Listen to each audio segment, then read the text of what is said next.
Oke, selamat malam semuanya. Assalamualaikum warahmatullahi wabarakatuh. Di sini aku akan menyampaikan format praktikum yang keenam yaitu analisis besar butir tekstur aktual. Nah, untuk title-nya itu Actual Grain Size Texture Analysis atau tadi istilah dari analisis besar butir tekstur aktual. Nah, untuk objektif kalian nanti susun sendiri minimal 4. Untuk tools and materials ini akan aku jelasin karena ada beberapa alat yang mungkin nggak familiar di kalian. Untuk yang pertama di tools itu ada digital analytical balance atau timbangan analis digital. Yang kedua ada squeeze barrel atau botol pencet. Nah itu biasanya buat isinya tuh Aquades. Ini yang warna putih itu loh. Kalau kalian masih ingat. Yang ketiga ada measuring glass atau tabung gelas ukur. Ada sample cup yang ukuran 225 ml, ada cawan porselen menumbuk, ada timbangan 2 mikron, timbangan 0,425 mm, ada timbangan 0,063 mm. Kemudian ada cawan penampung atau dalam bahasa Inggris itu namanya sieve bottom pen. Ada pipet 25 ml, ada stirrer atau pengaduk, ada transparent plastik atau plastik gitu ya, ada rubber bracelet atau karet gelang, dan ada sedimentation tube atau tabung sedimentasi. Untuk materialsnya itu ada soil sample yang lolos saring 2 milimikron, ada aquades, peptisator, dan air. Untuk alat dan bahan, silakan dilengkapi sesuai kebutuhan masing-masing. Dan ingat, dari A sampai C itu harus satu halaman. Artinya kalian harus nakalin gimana caranya A sampai C itu satu halaman aja, nggak boleh sampai 2 halaman. Oke, mungkin bisa ini dibagi 2 kolom. Ini dibagi 2 kolom, misal seperti itu. Artinya, objektifnya itu cukup 4 aja. Jangan sampai 6 atau 10. Terus untuk, kemudian ya, untuk basic teori, yang pertama ada definisi tanah. Untuk definisi satu umum, 3 ahli, dan kesimpulan kalian sendiri. Kemudian ada komponen of soil, komponen tanah. Yang ketiga ada definisi tekstur tanah. Ini juga satu umum, 3 ahli, dan kesimpulan kalian sendiri. Yang keempat itu ada metode penentuan tekstur tanah.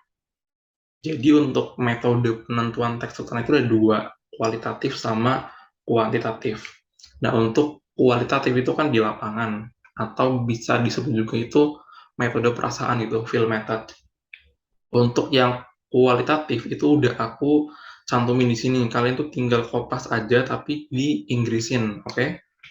Jadi ini udah tinggal di Inggrisin aja sama kalian, kan udah nggak perlu nyari lagi. Kalau buat yang kuantitatif itu tinggal kalian research sendiri di internet. Nah, asal kalian tahu, praktikum kita ini itu merupakan praktikum yang kuantitatif method gitu. Cuma nanti kalian cari penjelasan yang lebih lengkap di referensi di internet. Next ya. Ya, intinya yang ini yang kualitatif kalian tinggal kupas tapi di Inggrisin, yang kuanti kalian nyari sendiri. Next, kita ke ini, soil texture classification atau klasifikasi tekstur tanah itu menurut 3. Yang pertama itu dari Sarwono Harjowigono. Ini sama, kalian tinggal kopas aja, termasuk tabelnya kalian tulis ulang, bukan kalian ngeprint ini terus ditempel, tapi ditulis ulang tabel-tabelnya. Dan boleh diinggrisin, ini tuh boleh diinggrisin nih, ini boleh diinggrisin. Terus ada berdasarkan USDA. Nah, untuk USDA ini ntar itu dalam bentuk segitiga tekstur. Nanti kalian itu print segitiga teksturnya, ya ukurannya bebas, yang penting kelihatan. Nah, terus ada penjelasan juga. Nah, penjelasannya itu boleh gini. Misalkan penjelasan dulu, baru gambar segitiga teksturnya, atau gambar bawahnya penjelasan. Terserah, bebas, boleh dibolak-balik. Nah, yang ketiga itu ada berdasarkan dari UGM dan IPB. Nah, ini udah aku cantumin juga dan sudah aku inggrisin penjelasannya. Terus untuk tabelnya, nanti kalian tulis ulang, tapi nggak perlu diinggrisin. Kalian tinggal tulis ulang aja, karena ini tuh istilah lokal. Artinya, tidak boleh ditranslate, karena kalau ditranslate maknanya udah beda lagi gitu. Contoh kayak di perbedaan gini kan, lempung itu bukan, di IPB istilahnya lempung, di UGM lempung itu istilahnya geluh gitu loh. Di IPB istilahnya liat, tapi di UGM untuk nyebut liat itu disebutnya lempung gitu. Jadi ini udah lokal gitu, urusan istilah lokal. Jadi tabel ini silakan di-kopas, cuma tulis ulang aja tanpa ditranslate. Oke, next ya. Next, dasar teorinya itu ada faktor yang mempengaruhi tekstur tanah. Silakan dicari sendiri menurut Sarwono Harjowigeno. Oke, next itu ada calculation formula atau perhitungan yang akan kita gunakan di praktikum ini. Pertama ada sign weight atau berat pasir. Untuk simbolnya itu P. Sengaja biar ya gampang diingat aja sih, sand itu pasir gitu ya. Formulanya ini B min A sama dengan C. Terus ada silt weight plus clay weight atau D plus L. Silt itu debu, makanya aku simbolin D. Dan clay itu liat, aku simbolin ke L. Liat atau lempung sih, gitu. Ini deh, ini yang formulanya ini ya. Silakan dipahami ya. Nanti juga aku jelasin tersendiri untuk rumus ini. Ini ada keterangannya, tinggal di-kopas aja sebenarnya untuk ini sih. Kemudian untuk work steps. Nah, untuk praktikum itu istimewa karena work steps-nya udah aku susun selengkap mungkin sesuai dengan urutan praktikumnya. Ini tuh beda sama yang di video, semisal kalian udah nonton video pengukuran tekstil tanah di YouTube, itu tuh beda. Ini yang sudah dikondisikan untuk praktikum ini, khusus praktikum ini gitu loh. Ini FYI aja, sebenarnya tuh praktikumnya kita itu bentuknya itu simulasi, bukan yang real praktikum pengukuran tekstur tanah yang benar-benar valid gitu loh. Kenapa nggak valid gitu? Karena aslinya pengukuran tekstur tanah itu lama banget sampai berminggu-minggu. Highlight nih, berminggu-minggu. Sedangkan kita mengukur dalam hitungan jam. Artinya apa? Hasil dari praktikum ini tuh memang tidak valid. Belum tentu valid gitu ya. Cuma kita upayakan prosesnya semirip mungkin, cuma waktunya dipangkas. Udah gitu aja sih. Oke, ini untuk work step silahkan kalian kopas aja dan diinggriskan. Jadi cuma tinggal diinggriskan aja, kalian nggak perlu nyusun lagi gitu. Oke, setelah work steps aku mau jelasin tentang discussion ya. Untuk discussion ini ada dua poin, yaitu observation result sama analysis. Nah, untuk observation result sendiri itu ada 3 poin lagi, yaitu observation data, calculation, and determination of soil texture. Nah, untuk observation data ini bentuknya tabel aja kan. Nah, ini tabel nanti kalian tulis ya di laporan seperti ini untuk template-nya. Aku jelasin, jadi ntar soil size-nya itu ada 3, sand, silt plus clay, and clay. Sand itu pasir, silt itu debu, clay itu lempung. Jadi kalau silt plus clay artinya berat debu dan lempung gitu kan. Karena ini yang akan diukur di laboratorium. Nah, empty cup itu cawan kosong. Nah, untuk cawan kosong nanti udah ditentuin beratnya sama asisten, karena sudah diukur dan sudah ditentukan. Nanti tinggal kalian isi dan sesuaikan aja sama isinya. Misal untuk berat cawan kosong yang X itu beratnya sekian. Nah, nanti kan diukur kan. Nah, untuk yang kolom ini, cup and soil after removal from oven. Nah, ini tuh berat cawan plus tanah atau suspensi yang setelah dikeluarkan dari oven gitu. Nah, nanti diukur beratnya setelah didinginkan dengan eksikator. Nah, yang diukur tuh cukup yang setelah di oven. Sebelum di oven tuh nggak perlu diukur beratnya gitu. Nah, untuk yang kolom C ini, soil, itu nanti adalah hasil dari perhitungan. Nah, perhitungan nanti akan aku jelasin di sebelahnya. Oke, aku akan jelasin di tab sebelahnya ya, di template for observation result. Nah, ini tuh contoh yang punya aku di Laprak sebelumnya. Jadi ini datanya ini bukan data punya kalian, tapi data punya aku, tapi akan aku jelasin alur pengerjaan perhitungannya supaya kita nyamain persepsi dan nggak ada yang menyimpang gitu ya untuk perhitungannya. Oke, jadi untuk tahu kolom C untuk tanah atau soil tadi ya, itu harus melewati perhitungan gitu, bukan asal mengurangkan B sama A, kecuali untuk pasir. Nah, berat pasir itu kalian tinggal ngurangin ya ini, B dikurangin aja, ini dikurangin ini, hasilnya adalah ini, gitu.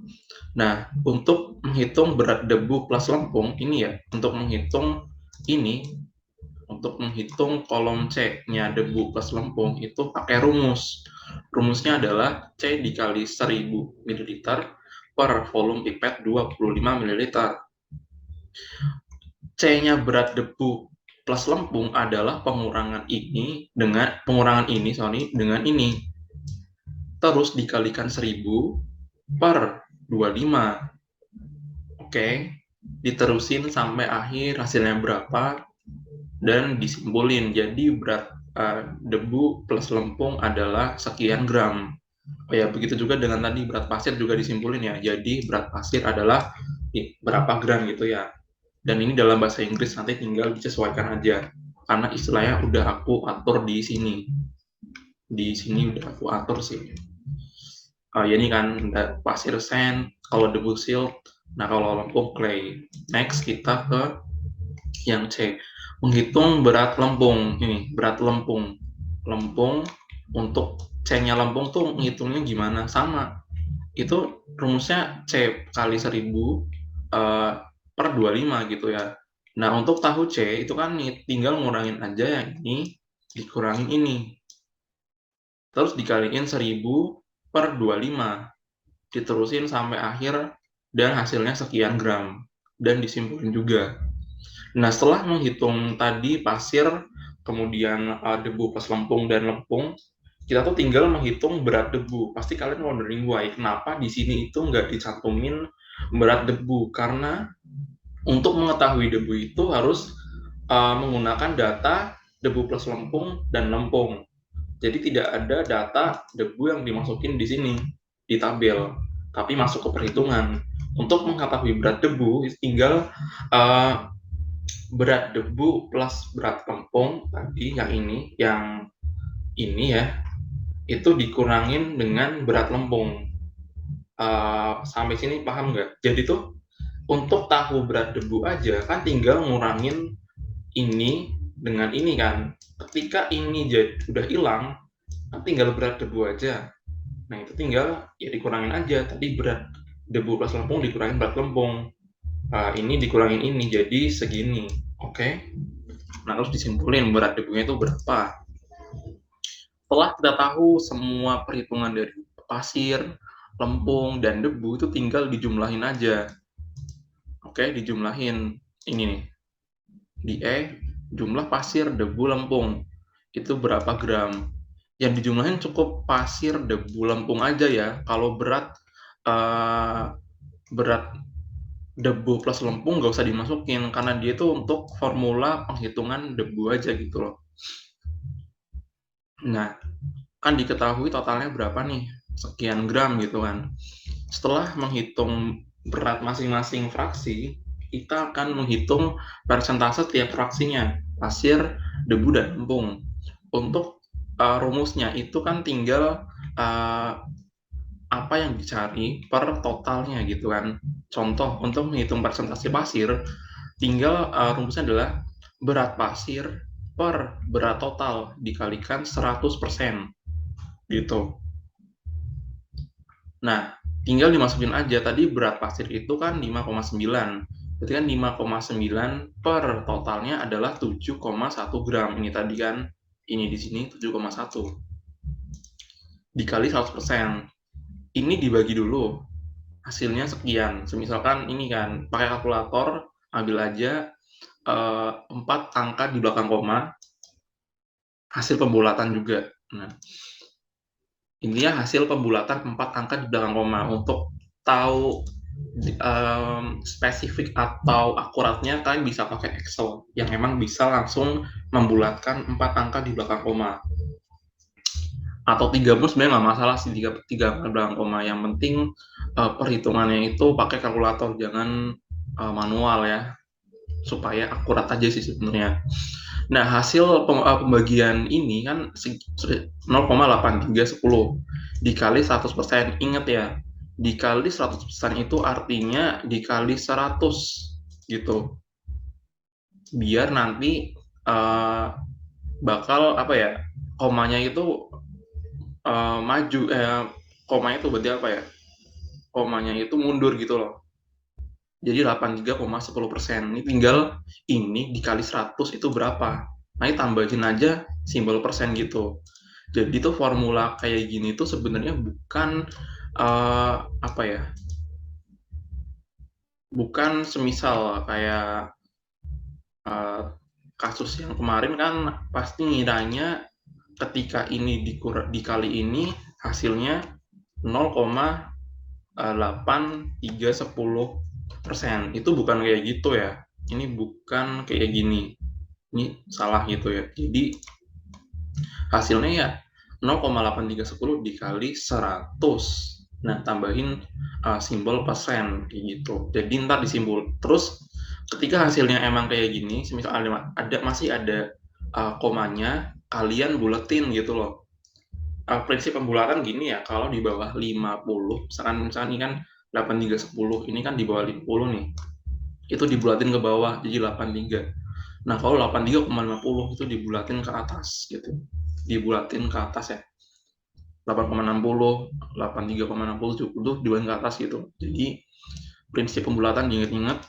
Terus persentase debu juga sama, berat debu plus total kali 100%.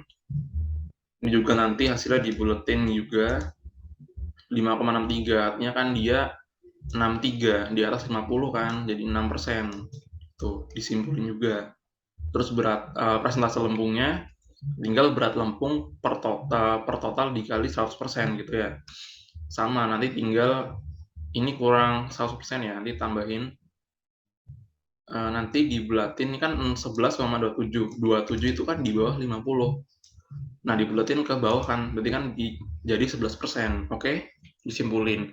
Setelah kalian ngitung persentasenya, kalian harus make sure nih, total dari persentase ini harus 100 gitu loh. 83 ditambah 6 ditambah 11 itu harus 100.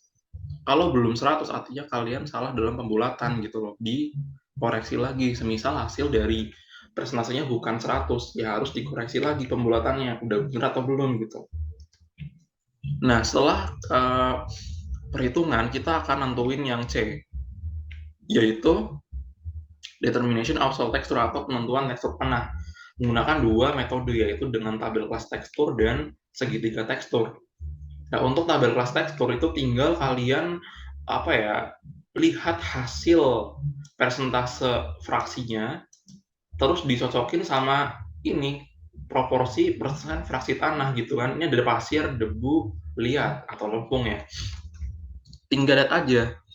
Pasir itu 83%. Dia masuk di mana nih? Di sini. Kira-kira. Intinya kombinasi ini harus sesuai sama kombinasi di sini juga gitu loh. Misal, ini kan pasir 83%. Kita cari yang emang sesuai dan ini ya. Ini nggak mungkin. Ini mungkin, ini mungkin, tapi kita lihat dulu yang di sebelah sini. Ini kan silt 6%. Nah, ini kan debunya kan 6%. Ini di bawah 30, berarti masuk sini ya. Masih masuk sini juga sih termasuknya. Kita lihat untuk clay-nya. Clay itu kan di bawah 11%, artinya dia di bawah 15%. Mungkin bisa di bawah 20% juga, tapi ada di bawah 15% yang emang lebih kecil dari 20 gitu. Berarti kita pilih yang ya ini, yang lebih kecil ini gitu. Meskipun sebetulnya bisa masuk sini juga, tapi kita masukin ke angka yang emang lebih dekat gitu loh. 11 kan lebih dekat sama 15 kan dibanding 20. Ya tinggal di logika aja, berarti dia masuk ke kategori pasir berlempung gitu. Oke. Nanti tinggal di stabilo ya, pakai warna yang cerah aja biar tulisannya nggak gelap apa ya, nggak tertutup stabilo. Nanti di stabilo hasil klasifikasinya. Pastiin udah bener cara klasifikasinya ya. Ingat-ingat prinsipnya gitu loh. Ini kan ada indikatornya nih kayak kurang dari berapa, lebih dari berapa gitu kan. Atau rentang dari berapa sampai berapa itu dilihat, jangan asal klasifikasi, tapi bener-bener pertimbangin untuk setiap fraksinya itu masuk mana gitu. Nah, setelah ditentuin di sini, terus disimpulin kayak gini, based on bla bla gitu ya, berarti selector is apa gitu kan. Pasir berlumpur kan di Inggrisin lumisen gitu ya. Untuk yang kedua itu berdasarkan USDA Soil Texture Key Engine. Nah, jadi untuk ini nanti penentuan teksturnya itu dengan secara segitiga tekstur. Ini juga simple banget sebenarnya, tinggal kalian tarik garis aja sesuai dengan nilai presentasinya. Lihat contohnya gini, kita mulai dari clay. Tadi clay itu sebesar 11%. Ya tinggal kalian titikin aja 11% itu di mana. Lihat kan dari sini ya, 11 ya. Mungkin dari sini, ini kayaknya kurang tepat, ini agak ke bawah harusnya. Tinggal tarik garis aja dari sini ke sini. Ya kan, tarik garis ke kanan. Oke, untuk yang clay. Terus kita ke silt, debu.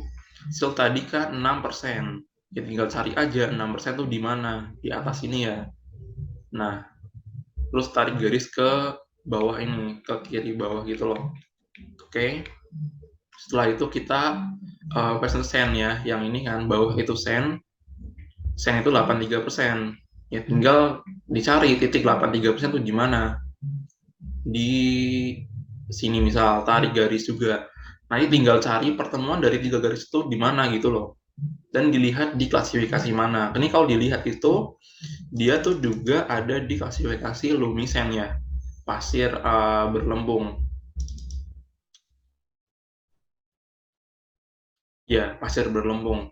Ternyata antara metode dengan USDA dan tabel kelas tekstur itu hasilnya sama klasifikasinya gitu loh.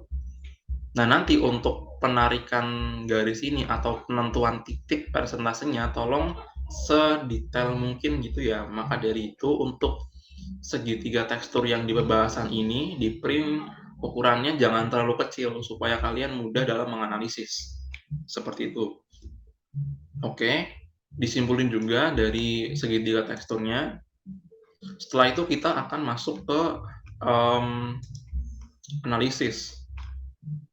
Nah, analisis itu ada 5 poin. Yang pertama, analisis perhitungan. Ya, yang perhitungan dianalisis, prosesnya gimana dan alurnya. Kemudian ada analisis perhitungan dengan kelas tekstur dan segitiga tekstur. Artinya adalah penentuan teksturnya berdasarkan kelas tekstur dan segitiga tekstur. Dianalisis juga. Kemudian ada apa yang mempengaruhi sampel tanah di atas mendapat kategori tersebut. Kalian tinggal cari aja kenapa sampel itu masuk ke kelas tekstur itu gitu loh, atau kategori tekstur itu kenapa alasannya dan apa yang mempengaruhinya. Tolong di research atau dipertimbangin aja secara perhitungan tadi gitu loh. Terus ada poin kelebihan dan kekurangan kategori tersebut atau kelebihan dan kekurangan dari klasifikasi tanah tersebut atau jenis tekstur tersebut. Misalkan tanah dengan tekstur pasir berlembung itu kelebihannya apa sih, kekurangannya apa sih gitu loh. Baik dari segi sifat fisiknya atau dari pemanfaatannya gitu loh. Nah, nanti tinggal dilanjutin sama pemanfaatan dari tekstur tersebut. Tanah dengan tekstur pasir berlembung itu cocok untuk kegiatan apa, atau cocok untuk pertanian apa, atau cocok untuk budidaya apa, tinggal di research gitu loh, pakai jurnal gitu, bisa jurnal Indo atau jurnal Inter gitu ya, tergantung dari ketersediaan datanya gitu ya. Untuk ini aku jamin lewat jurnal sih atau website gitu. Nah, setelah analisis udah selesai, ini minimal 2 halaman ya, as always gitu ya. Nah, terus ada conclusion seperti biasa, 30% basic theory and 70% analysis, dan ditulis secara paragraf. Terus untuk daftar pustaka juga, 2 website, jurnal, dan 1 buku, pakai Akastal dan disusun secara alfabetis. Oke, untuk penjelasan dari format praktikum dan juga perhitungan itu sudah aku jelasin di sini. Silakan diperhatikan dan jangan sampai ada yang menyimpang dari peraturan ini ya. Silakan laksanakan sebaik mungkin. Sekian dari aku. Terima kasih. Wassalamualaikum warahmatullahi wabarakatuh.